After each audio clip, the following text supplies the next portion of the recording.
saya akan membahas tentang negara China. Apa itu China?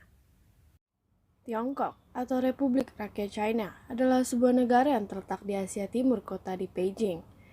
Negara ini memiliki jumlah penduduk terbanyak di dunia, sekitar 1,4 miliar jiwa, mayoritas merupakan suku Han, dan luas daratan 9,59 juta kilometer persegi, menjadikannya negara ketiga terbesar di dunia.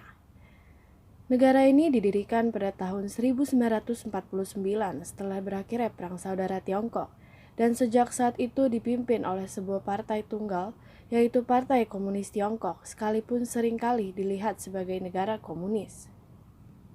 Ibu kota Beijing atau Peking adalah ibu kota Republik Rakyat Tiongkok dan salah satu kota terpadat di dunia dengan populasi lebih dari 20 juta jiwa. Beijing merupakan kota terbesar kedua di Tiongkok setelah Shanghai dari segi jumlah populasi perkotaan. Posisi Beijing menjadi kediaman kaisar dan lokasi yang sempurna sebagai ibu kota kekaisaran. Kota ini memiliki istana-istana mewah dan kuil-kuil. Sejarah China dari masa Neolitikum hingga berakhirnya dinasti Qing. Secara geografis, daratan Cina dilalui oleh sungai besar, yaitu Sungai Kuning atau Sungai Yangtze. Dari kedua sungai ini lahirlah peradaban Cina awal. Dimulai dari zaman Neolitikum, beberapa kebudayaan zaman batu, ini adalah Liangzhu, Tawenkou, dan juga Longshan. Pada masa ini, pemukiman awal berdiri, para penduduk menanam dan beternak. Banyak kerajinan tangan yang dihasilkan pada zaman ini, seperti ukiran batu giok. Sungai-sungai besar Cina tidak hanya memberikan kemajuan bagi para penduduk, tetapi juga malapetaka, seperti banjir terjadi dan menghancurkan pemukiman dan lahan pertanian di tepi sungai. Lalu berdirilah dinasti Xia. Dinasti pertama menurut sejarah tradisional Cina. Raja pertama dinasti Xia yaitu Yueyang, di mana dia berhasil menghentikan banjir bandang yang terjadi. Dinasti Xia ditaklukkan oleh dinasti Shang. Di era ini sistem penulisan berkembang, membawa peradaban Cina ke dalam sejarah. Dinasti Shang terkenal oleh tradisi militernya yang kejam, menggunakan manusia sebagai alat praktik. Kemudian dinasti Shang ditaklukkan oleh dinasti Zhou. Banyak tentara dan budak yang bergabung dengan tentara Zhou yang menyebabkan runtuhnya dinasti Shang. Periode dinasti Zhou panjang melahirkan banyak kemajuan di berbagai bidang, termasuk filsafat Taoisme dan Konghucu. Sistem feodalisme dibentuk, di mana Cina menjadi negara yang membayar upeti ke satu raja sebagai kepala negara. Cina terjebak dalam perang tiada henti, walau Raja Zhou masih menjadi kepala negara. Setelah kurun waktu yang lama, Qin Shi Huang dari negara Cina akhirnya menyatukan seluruh Cina yang terpecah dan mendirikan dinasti Qin. Agar Cina tetap bersatu, Qin Shi Huang mengeluarkan perintah untuk membakar buku-buku yang ajarannya tidak sesuai dengan arahan negara, dan juga catatan sejarah dari negara sebelumnya dengan tujuan agar Cina hanya punya satu identitas dan satu sejarah, sehingga kedepannya kesatuan Cina dapat terwujud. Qin Shi Huang turut ikut dalam pembangunan tembok besar di utara Cina. Tidak lama kemudian terjadi pemberontakan dan dinasti Han mengambil alih. Tata tertib ditegakkan dan hubungan perdagangan dengan kerajaan barat dilakukan, seperti kain sutra menjadi keunggulan Cina dan jalur perdagangan ini dikenal sebagai jalur sutra. Dinasti Han adalah zaman keemasan pertama Cina, tetapi pada akhirnya zaman keemasan Han pun sirna. Cina kembali terpecah menjadi 3 kerajaan, di mana kerajaan Cao Wei, Shu Han, dan Wu mengklaim sebagai penerus dinasti Han. Pada akhirnya zaman 3 kerajaan ini berakhir melalui kudeta klan Sima dan mendirikan dinasti Jin, dan kembali menguasai seluruh China yang akhirnya terpecah lagi. Terjadi perang tiada henti dan berdirilah 2 dinasti besar, yaitu dinasti Wei dan Qi, yang dikenal sebagai zaman kegelapan Cina. Kedua dinasti ini disatukan oleh dinasti Sui yang walaupun tidak bertahan lama tapi dapat mengembalikan tata tertib negeri. Munculnya dinasti Tang dianggap sebagai puncak kejayaan peradaban Cina serta zaman keemasan kedua. Kondisi yang stabil membuat populasi masyarakat pada masa itu berkembang. Kebudayaan Cina tersebar luas ke penjuru Asia. Dinasti Tang pada akhirnya melakukan penyiksaan dan pemberontakan, dan Cina kembali terpecah lagi, dan bukan hanya 2 atau 3 dinasti yang terpecah, tapi 5 dinasti dan 10 kerajaan. Kekacauan ini dipersatukan oleh dinasti Song. Dinasti Song menemukan beberapa penemuan penting, seperti kompas magnetik, bubuk mesiu, dan alat pencetak massal yang digunakan untuk memproduksi uang kertas nasional pertama di dunia. Cina hidup dengan damai, kemudian semua berubah saat bangsa Mongol datang dan mendirikan dinasti Yuan, dinasti pertama yang didirikan oleh orang non-China. Dinasti Yuan tidak bertahan lama karena rakyat Cina memberontak melawan bangsa Mongol dan berdirilah dinasti Ming. Dinasti Ming merupakan zaman keemasan terakhir Cina. Dengan kemakmuran ekonominya, China dapat membangun armada laut yang besar. Dinasti Ming memperkuat tembok besar di bagian utara China, dan dinasti terakhir yaitu dinasti Qing. Orang-orang Manchu dari bagian utara menaklukkan Cina dan mendirikan dinasti Qing dan akhirnya runtuh ketika revolusi Xinhai terjadi. Kaisar terakhir Cina Pui turun tahta lalu berdirilah Republik China. Keadaan alam. Berdasarkan letak astronomisnya, Tiongkok terletak antara 18 sampai 54 derajat lintang utara dan 73 sampai 135 derajat bujur timur. Secara geografis, Tiongkok terletak di kawasan timur dan berhadapan dengan Samudra Pasifik. Terdapat 4 musim di China, yaitu musim panas, musim gugur, musim dingin, dan juga semi. Tempat wisata. Beijing memiliki 7 situs warisan dunia UNESCO, yaitu Kota Terlarang, Kuil Langit, Istana Musim Panas, Makam Dinasti Ming, Zhoukoutian, Tembok Besar, dan juga Kanal Besar. Semuanya merupakan lokasi wisata. Kota Terlarang.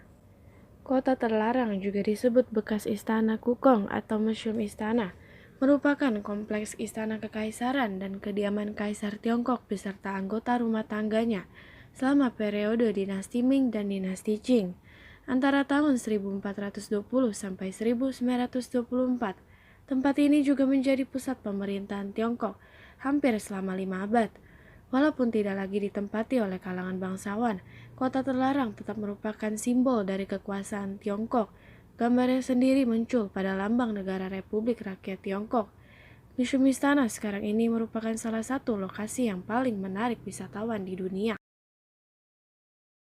Kuil Surga. Tiantan atau Kuil Surga adalah tempat pemujaan agama Konghucu dan Tao yang terletak di Beijing, dibangun pada abad 15, tepatnya dimulai di zaman dinasti Ming. Arsitekturnya menyimbolkan hubungan bumi dan langit. Ini berkaitan dengan kaisar sebagai anak langit dalam kepercayaan mitologi Tiongkok. Istana Musim Panas. Yihuan atau Istana Musim Panas adalah istana yang terletak 15 km dari pusat kota Beijing. Pertama kali dibangun pada zaman dinasti Jin, dijadikan salah satu dari situs warisan dunia UNESCO pada tahun 1998.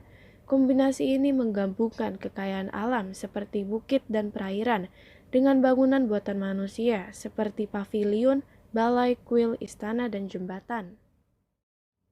Makam Dinasti Ming. Makam Dinasti Ming adalah sebuah kompleks pemakaman yang dibangun khusus untuk penguasa Dinasti Ming di Tiongkok. Kompleks pemakaman Ming dianggap sebagai salah satu pemakaman terbesar di dunia selain piramida Mesir kuno. Di dalam satu lokasi yang sama, terdapat banyak 13 makam kaisar serta beberapa kompleks khusus untuk para permaisuri. Makam dibangun menurut prinsip geomansi atau feng shui, yang menempatkan bangunan selaras dengan keadaan lingkungan di sekitarnya. Zhoukoutian. Zhoukoutian adalah sebuah gua di Beijing, Tiongkok. Ada banyak penemuan arkeologis di tempat ini, termasuk salah satu spesies pertama, yaitu Homo erectus, dijuluki manusia Peking. Tembok Besar China. Tembok besar adalah bangunan terpanjang yang pernah diciptakan manusia yang berlokasi di China. Tembok Besar China dianggap sebagai salah satu dari 7 keajaiban di dunia. Pada tahun 1987, bangunan ini dimasukkan dalam daftar situs warisan dunia UNESCO. Sejarah tembok besar didirikannya itu sebagai benteng pertahanan, batas kepemilikan lahan, dan penanda perbatasan dan jalur komunikasi untuk menyampaikan pesan. Berdasarkan bukti tertulis, tembok besar Cina dibuat pada periode dinasti Qin, dinasti Han, dan dinasti Ming. Namun sebagian besar rupa tembok besar raksasa yang berdiri pada saat ini merupakan hasil dari periode Ming. Kanal Besar China. Kanal Besar China adalah terusan kuno atau sungai buatan terpanjang di dunia, dengan panjang total kurang 1.770 km, sebuah proyek monumental yang mempersatukan wilayah utara dan selatan Cina, dimulai dari Beijing sampai ke kota Hangzhou. Tarian budaya China. Barongsai. Kesenian barongsai mulai populer pada zaman dinasti Selatan Utara. Kala itu pasukan dari Raja Songwenti kewalahan menghadapi serangan pasukan Raja Fanyang dari negeri Linyi. Seorang panglima perang bernama Chong Chie membuat tiruan boneka singa untuk mengusir pasukan Raja Fan itu. Ternyata upaya itu sukses hingga akhirnya tarian barongsai melegenda hingga sekarang. Tari Yangke.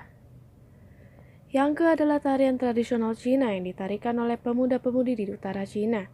Tarian ini berasal dari dinasti Song. Pada awalnya ditarikan untuk pemujaan dewa atau mengusir roh jahat. Pada zaman itu, hari Imlek penari Yangke akan mendatangi rumah-rumah mengucapkan selamat tahun baru dan menarikan Yangke di halaman rumah. Penari Yangke pun ditemani oleh barongsai dalam kunjungannya. Tari Tunhuang. Tari Tunhuang adalah kumpulan tarian dari tradisional Tiongkok yang terinspirasi dari fresko atau lukisan dinding di daerah Tunhuang, Provinsi Gansu di barat Tiongkok. Tarian Tunhuang ini banyak terpengaruh oleh agama Buddha. Tarian ini mencerminkan kekayaan budaya Tiongkok. Alat musik kucheng. Kucheng dimainkan dengan cara dipetik. Jari-jari untuk memetik memakai alat bantu berupa kuku palsu yang terbuat dari tempurung kura-kura atau plastik. Kucheng pada awalnya hanya memiliki 5 senar. Pada zaman dinasti Qin dan Han, jumlah senarnya bertambah menjadi 12. Pada zaman dinasti Ming dan Qing, jumlah senarnya bertambah lagi menjadi 14-16. Standar kucheng yang digunakan sejak tahun 1970 hingga saat ini terdiri dari 21 senar. Erhu. Secara umum, alat musik gesek ini dikenal juga dengan istilah huqin, yang berarti alat musik orang barbar. Dinamakan demikian karena diperkenalkan oleh orang barbar yang berasal dari Asia Tengah. Huqin telah berumur sekitar 500 tahun, mulai populer pada zaman dinasti Sung, yang kemudian berlanjut ke zaman dinasti Ming dan dinasti Qing. Dalam kurun waktu tersebut, huqin telah berkembang menjadi macam-macam jenis, termasuk yang kita kenal sebagai sekarang, pipa. Alat musik pipa ini telah ada pada zaman dinasti Qin dan telah dimainkan selama lebih dari 2000 tahun. Pipa menjadi populer dalam mengisi acara kerajaan. Pada masa itu, pipa dimainkan secara horizontal. Pipa mengalami perubahan dalam bentuknya dan juga jumlah fret. Begitu juga cara memainkan yang awalnya secara horizontal, sekarang menjadi vertikal. Tice atau flute. Tice adalah nama alat musik tiup berupa seruling horizontal yang berasal dari Tiongkok. Tice berawal dari Asia Tengah dan masuk ke Tiongkok pada 2 Masehi dan mengubah bahan dasar tice menjadi bambu. Saat itu tice terbuat dari tulang. Pakaian tradisional Hanfu. Hanfu adalah baju tradisional Cina yang digunakan oleh etnis Han China. Hanfu sampai saat ini sangat jarang dikenakan, dan biasanya yang masih mengenakan baju ini adalah mereka yang masih menginginkan Hanfu diakui menjadi salah satu baju tradisional Cina yang harus dipakai saat ada acara resmi. Kaum Han menganggap bahwa Hanfu ini adalah penting dan menjadi bagian dari budaya mereka, karena dihilangkan oleh pemerintahan China pada tahun 1644 sampai 1911. Hanfu telah digantikan dengan baju tradisional Manchu yang kemudian tersingkirkan juga dengan gaya baju ala barat. Qipao. Qipao sendiri merupakan versi awal dari baju Cheongsam. Qipao merupakan baju tradisional yang cara penyebarannya dengan pemaksaan, yaitu perempuan Han yang mengenakan baju Manchu dipaksa untuk mengganti pakaian tradisionalnya dengan qipao, dan bahkan dituliskan dalam undang-undang apabila perempuan Han tidak mau mengenakan qipao maka akan dihukum mati. Baju yang tertutup ini memiliki tujuan supaya tidak tahu orang yang memakai usia berapa. Cheongsam. Cheongsam adalah versi modern dari qipao dan digunakan oleh wanita Cina hingga saat ini dan merupakan baju tradisional Cina yang banyak diminati. Changsan. Jika baju Cheongsam biasanya dikenakan oleh kaum wanita keturunan Tionghoa, Berbeda dengan baju Changsan, yang merupakan baju tradisional Cina yang dikenakan oleh kaum pria keturunan Tionghoa. 5 makanan khas China. Kue keranjang. Kue keranjang tak pernah absen saat momen tahun baru Imlek. Kue yang mirip dodol ini juga biasa disebut Nian Kao. Terbuat dari tepung ketan dan gula merah yang dimasak hingga mengental dan lengket. Rasanya manis dan teksturnya yang lengket memiliki makna pada tradisi China. Keluarga yang menyajikan kue keranjang berharap agar keluarganya tetap lengket dan bersatu. Selain itu, kue keranjang juga biasa disusun bertingkat.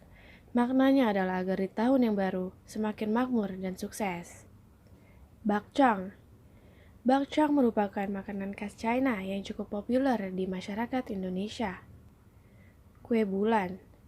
Hingga saat ini, perayaan kue bulan masih terus berlangsung. Biasanya orang China akan berkumpul dan keluarga sambil menikmati kue bulan dan arak China. Kue bulan sendiri memiliki makna sebagai simbol keutuhan keluarga. Ronde. Setiap tanggal 22 Desember, etnis keturunan Tionghoa merayakan festival Ronde atau disebut Dong Zhe. Pada hari ini, semua orang membuat kue onde dan menyantapnya bersama keluarga. Tradisi ini sudah dilakukan secara turun-menurun. Di Indonesia, masyarakat Cina merayakannya dengan makan tangyen atau wedang ronde. Hidangan berbentuk bola-bola ini terbuat dari tepung beras ketan yang menjadi simbol persatuan. Hisang. Makanan ini jadi tradisi yang sering hadir saat Imlek. Hisang biasanya jadi santapan etnis China di Singapura, Malaysia, dan Indonesia. Hisang sendiri adalah makanan pembuka berupa salad.